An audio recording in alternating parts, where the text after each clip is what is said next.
So we started talking about emunah, and we said that emunah is affected by the fact that mazlei chazei. Mazlei means the source of the neshama.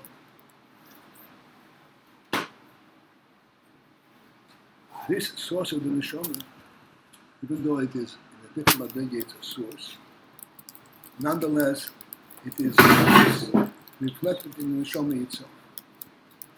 This source is telling the neshama what it sees, so to speak.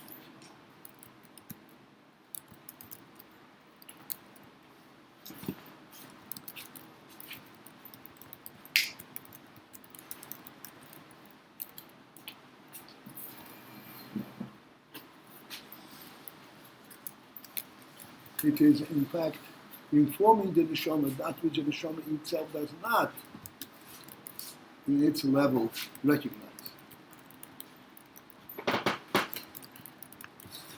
But it gets the feedback from the mazlei, from the source of the neshama.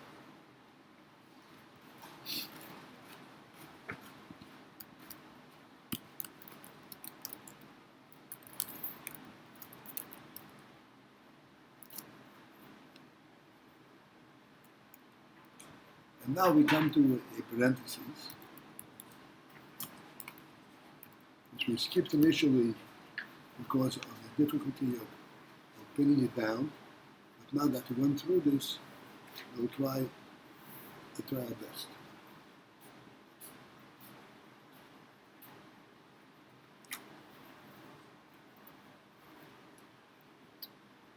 Tzorich lema. The Rebbe says, with tzorich lema, we have to say. This brackets is where? The bottom line. Hey. Yes. Got it. So we skipped the... We're coming back to it. We went ahead, now we're back into it. Yeah. We don't like to skip anything, but sometimes temporarily. Sometimes you do. Huh? Sometimes you do. And then you come back. We come back. Tzorich lema, we have to say, the Rebbe says. We will discuss this expression, tzorich lema, a little while later. The aim is that this which we say, we're talking about over here, emunah, which is affected by the mazlei. The mazlei, as we said, mazlei is informing the neshama of what it sees. This phenomenon does not represent inyan hayiskashus atzmis neshama, the principle of yiskashus atzmis, of the fundamental. Atzmis means essential. We have discussed the word essential essence.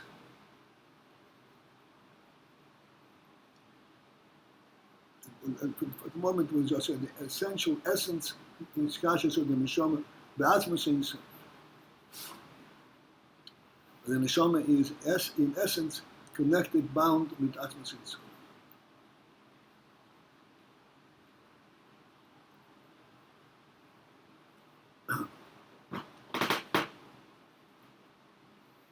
The term essence in itself also deserves a little elaboration, but we've touched upon it 20 times.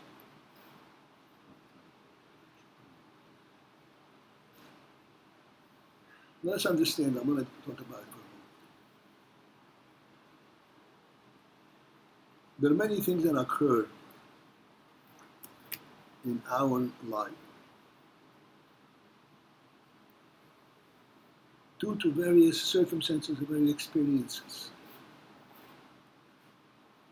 And they become embedded in our thinking and in our lifestyle.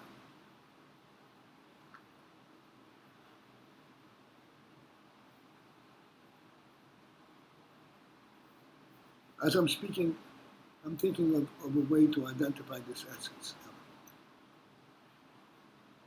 In our lifestyle, we have a home, and in this home we have various rooms, a living room and a dining room and a bedroom, and all other accommodations that we have in it.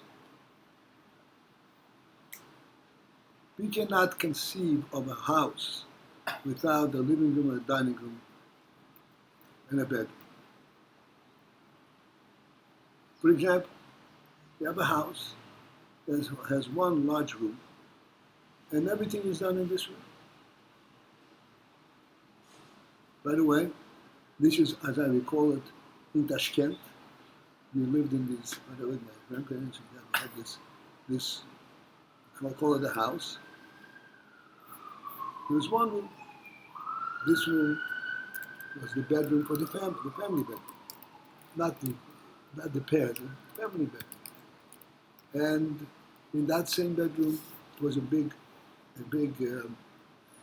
tub, movable tub, in which I took baths. And so forth. This is not conceivable to us, for us to live like this. This became, so to speak, a natural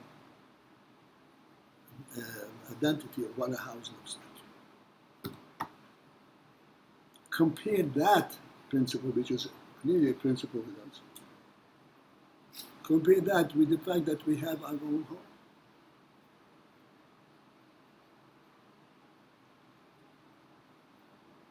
That we live privately, not in a common public home. This meaning that we have our own home is much more essential in our life than the division of the various rooms and the comforts. The others are also important, but they're not what's called an essential essence. They're not created in its initial concept that a human being has to have a home. Father, human being has to have a home is a much deeper, much more rooted, much deeper in what a human being is than the fact that he has divisions of rooms.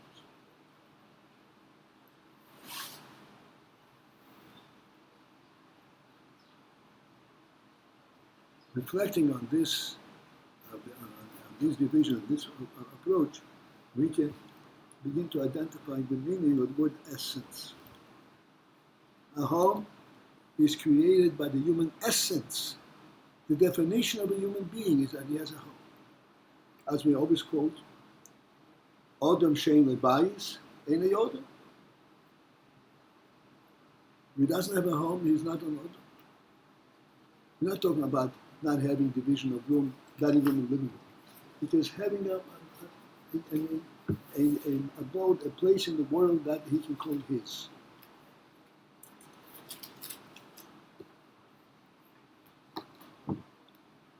Again, I said many times, calling him his does not mean that he owns it outright, even if he rents it.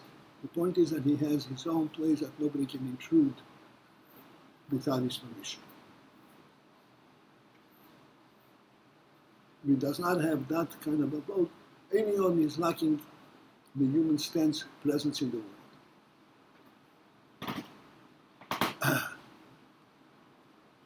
So here we can identify the term essence. Essence means that which is created as a result of what this entity is, not comforts and not developed over experience.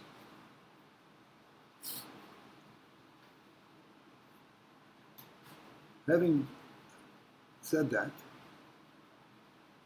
we'll go back to the bottom line of the page, Kufnun Hey.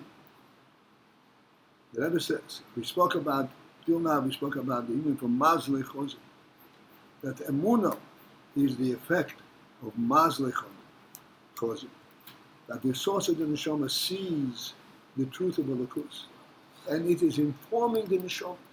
Informing is a correct word. Informing, it's not one bit.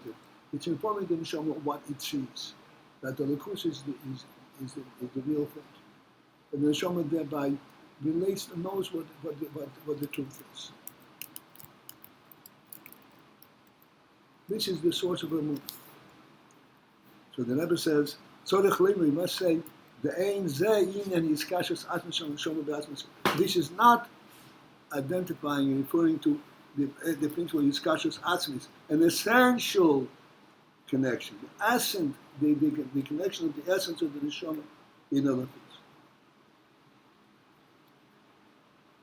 Essence, as we identify, essence, in contrast to a meaningful aspect and so forth. Essence means is what it is by essence, by definition. So this emunah and the fact that it has the mazel that whispers to the neshama and tells us what the truth of the course is not the essence of the neshama. It's a beautiful, wonderful thing, but it's not what's called the essence. This is not the iskashus atmashon shomri atmasin. So this is not referring to the connection, what's called the etzem anshon, etzem connection. Again, what etzem means? It's summarizing what we've discussed before. Etzem means that it's inseparable between the neshama and what it stands for. The definition of neshama is this essence. This is the meaning of God's essence. Then it is kashas atzmi shel neshama. The essence of the neshama, as it's connected to Elokus, that's a different aspect. This is not due to an effect, to a whispered effect from the source to the neshama. It is one thing with it all the time, it's inseparable. Let's continue in that line at the end of the Shazehu, where this inyan from these kashos atzma shel neshama, the essential connection with the neshama. The atzma and so even the essence of the essence of the soul. In other words, in this we're not talking about what Elokus creates in the neshama. We're talking about that the neshama is one thing with the etzem. Shazehu, where that is, the kashos atzma shel neshama is mipnei, because utenifashem mushroshim be'atzmus, because they are rooted in atzmus. The neshamas are rooted in atzmus.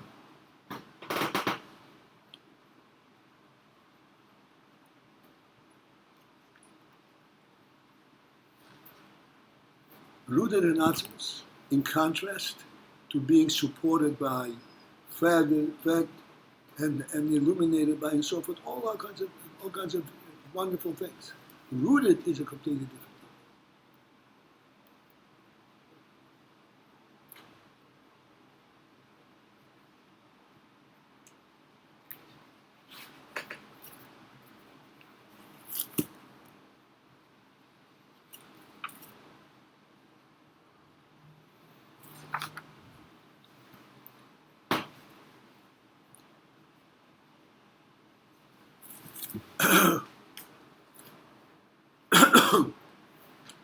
Again, we're trying, kind of giving us a better handle on these terms.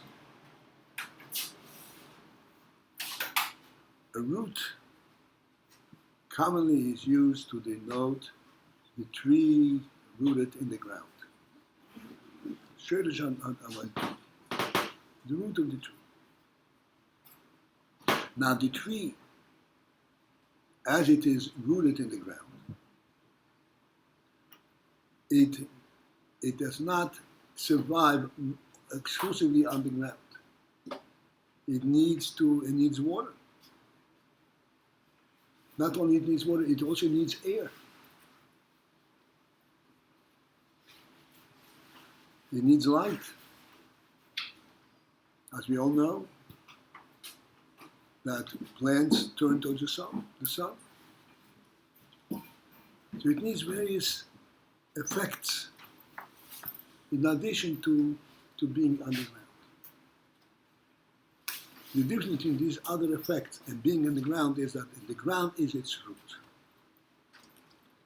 The ground is Its root.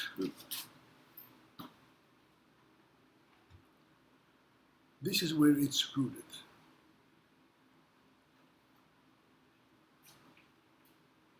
To the extent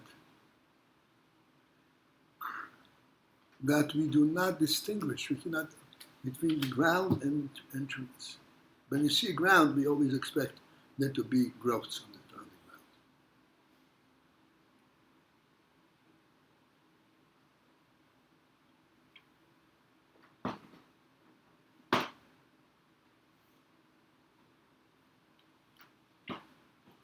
This was initially, during the 7 days of creation, Hashem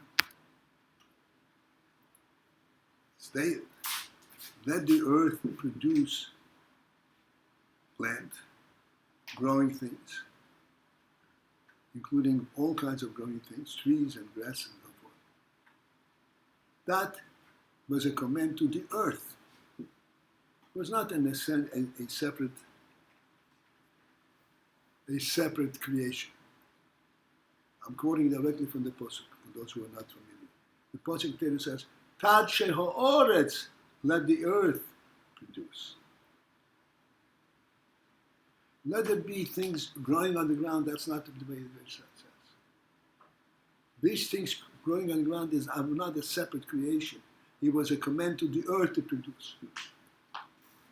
So these things are one thing with the earth. They came by divine command from the earth.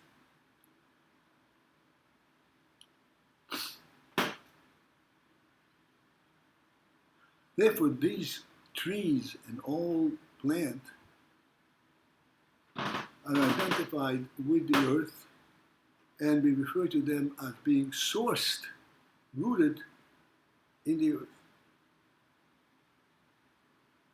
It is the earth. I'm going to express something which needs a little qualification, but it is the earth that called forth that there should be plants. The plants are the result of the fact that there is an earth. This is similar to what we discussed another time,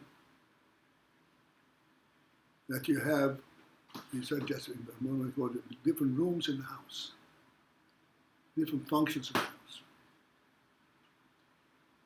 These functions of these different rooms surface in a person's mind when he has a house. You have a house, okay, or has a room. How are we going to furnish it? The furnishings are one thing with the room. The furnishing is not an addition in order to facilitate human activities. The furnishing fits into the room perfectly. They are describing the room. The room supports, its inyan is to support the furnishings, and the furnishing, its inyan, their inyan is to describe the room. What kind of room is it? Is it a dining room or a living room? So there you have a perfect union between the source, the root, and that which it produces.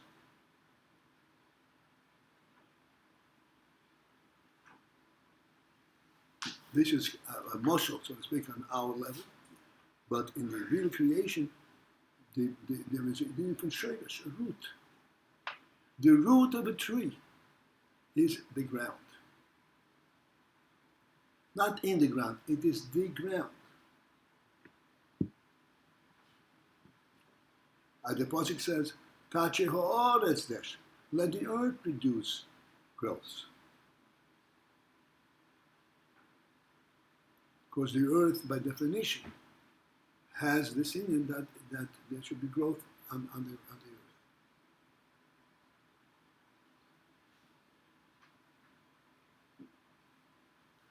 This is the meaning of the word root.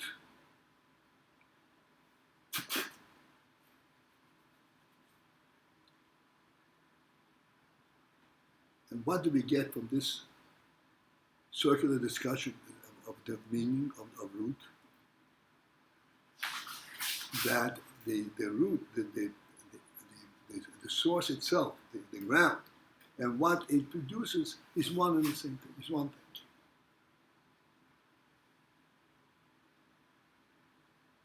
Not because one gives it life, one can create it, but because it by definition is one. An earth that does not have growth is something that's not right. Enough. I'm getting the takeaway here. This point. I mean, clearly, any vegetation is different from the earth that it's rooted in. What? It just seems that any vegetation is different from the earth that it's rooted in. We even went as far as to identify it has other needs, light, air, water. Yes, it's rooted there, but it's not one with it. It is one with it. It needs other things in order to develop. But essentially, the definition of a plant is earth. What does that mean? This is what we're trying to explain. That's it survives. It needs other things to develop and to. Your child goes to school.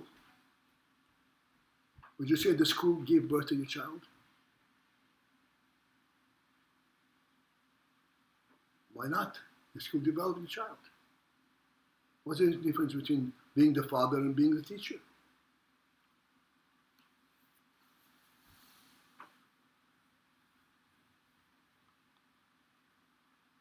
Right, this is clarifying that. I don't know what that's indicating. What? What does it indicate? Clearly, the school's not the parent, so therefore.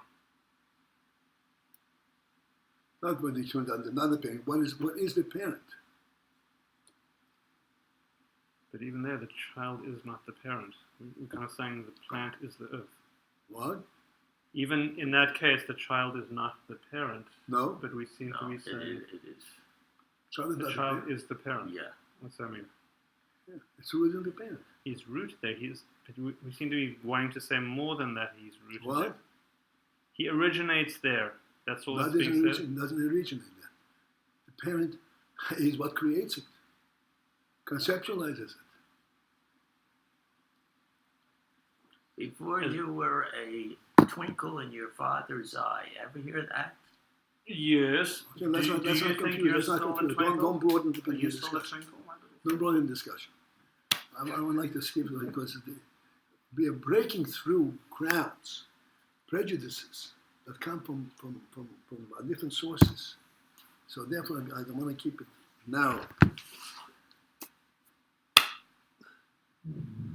The Torah says it's a mitzvah in the Torah. You must honor your father and mother, and it says that the kibbut AYIN in the Torah is likened to the kibbut that you from the neighbors.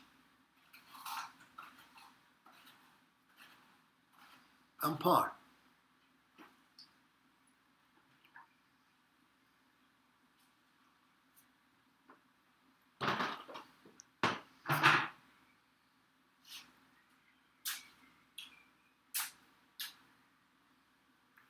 Giving you an example, an extreme example. Yeah, go ahead.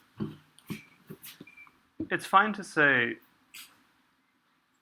that something originates there and that they're very much similar, but to take away from the identity of the offspring, the son becomes his own. Yes, the son's rooted in the father, but he becomes bar mitzvah. He starts his own family. He's not his father. The plant is not the earth. Okay. When you meet somebody, anybody, will it be out of order to ask him who is your father? What's your family name? Who's your father? I think I met him. Who is your father? Clearly not. Who says I have a father? Clearly not. I'm an entity of myself. How's this answering? How do you if you know my father? What's your business to know about my father? You know me. My name is such and such, and I live here and here, and this is what I do. So all we're saying is like the furnishings originate in the room. That's all. We're not saying the furnishings are the room. We're not saying the No, plan furnishing is the room is added on by the human being. But Come on, it's ridiculous. You're not thinking. You're comparing this with you're furnishing to not emotional. thinking. You use the mashal of furnishings in the room. Emotional. So that you can come closer to recognizing it. It seems to make it further away, not closer. All right. Let me go back. Let me go back. Well, let's just identify the point that we're trying to get to, and then I and want then we to can work identify towards it. the meaning of the word shoirish, root. Root has a very focused meaning in Torah. Root is where this is root from. How come such a thing exists? How come there is such thing as a plant, as a tree? Maybe it's a creator, of course, because there's a creator, but maybe she didn't create it independently of where it stands. As I mentioned, already 37, 37 speaks about the plant. Maybe she says, let there be plants. No, let the earth produce plants.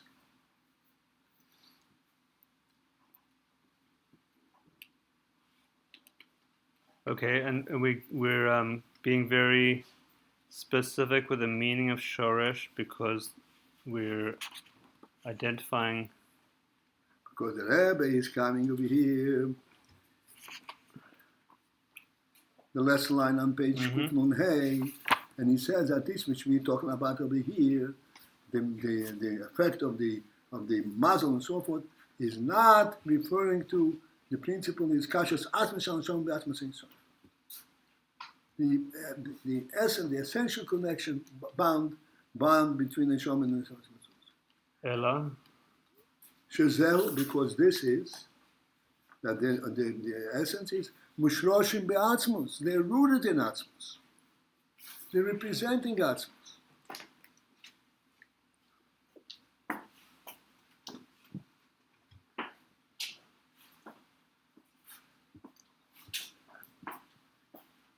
Which is not meaning of a munah. Munah is a functional level relative to this.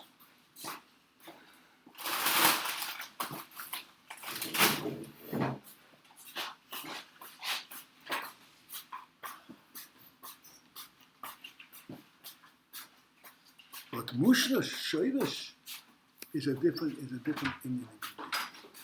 So I wanted to give us a little handle. What is shoirish mean?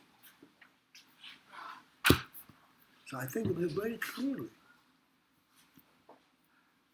A tree is rooted in the ground. So we say, yeah, the tree is rooted in the ground because it gets its minerals and vitamins and it gets its feed from the ground. So we said, no, that is not capturing the meaning of its being rooted in the ground. This is maintenance, sustenance of that tree.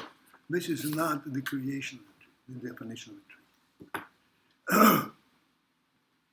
And just the meaning here, Shazeo mipnei mushrashim ba'atzmos. What that is to say, what is rooted?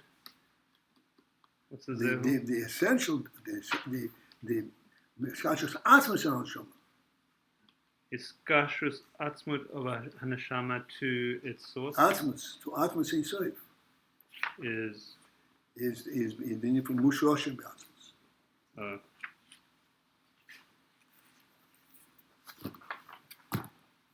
Mushroshim be'atzmos means not atmos creates everything. This is mushrish in Asmus. Like I showed us, like I said, what is the root of a tree? The root is the ground. And with this Kirishim says, in order for the tree to grow, it needs water, it needs air, it needs light. All of these things are participants in the development of a tree. But what is the root of the tree?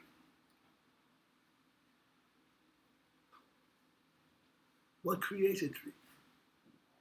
What gives the tree, so to speak, its right of being, its place in the world? It's not the air, it's not the light, it's not the water, it's the earth. All the other things, all of these things are necessary for its development. For this we brought in most of a child. A child belongs to his parents, not to his school, not to his teacher. Why not? They develop him.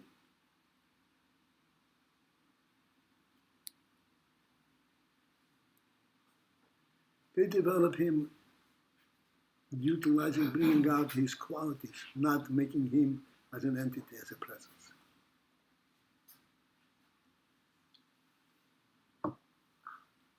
And this which you were coming back and saying, no, a child becomes an independent thing, this is all, I don't want to use the word, the gross, the grotka, the loneliness of the world and definition.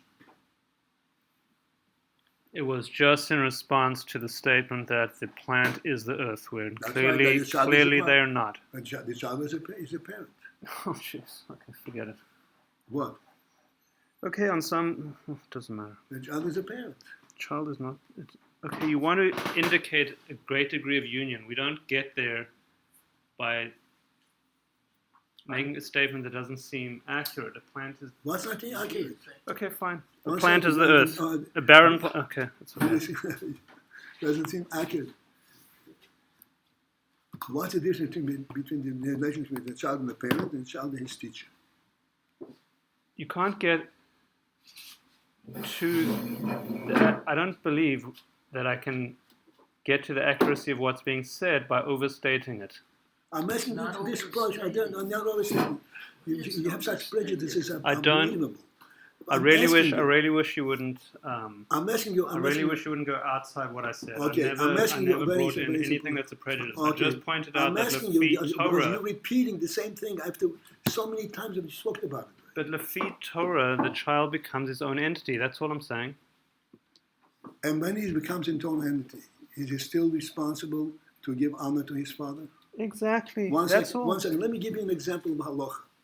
But let's just stop right there and say second, let me the give you an child example. does indeed become his own entity. He is not earth. He is not father. He is him, and he has father. Yes, it's very unified. That's an accuracy. It's an accurate statement. That's all. What is the difference between the child in relation to the father when he's a grown child and when and a student? How is a teacher?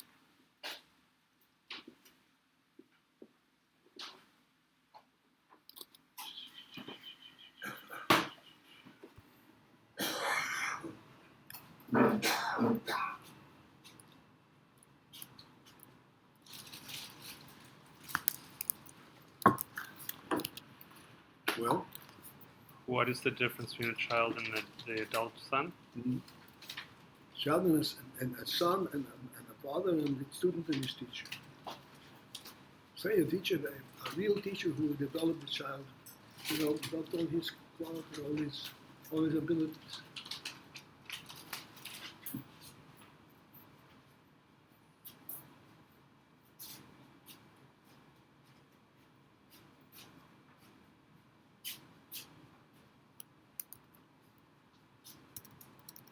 Let me give you a halakhic point, just to give you understand. You should think about it. The halakha says like this: if chas v'shalom, a child, he's his father, and he makes a boil. Makes what? A boil. There is a An injury or a boil specifically? no. And and not a serious injury. A boil. A bruise? Do you mean a bruise? A bruise. A bruise. You know what the consequence of that is? Death.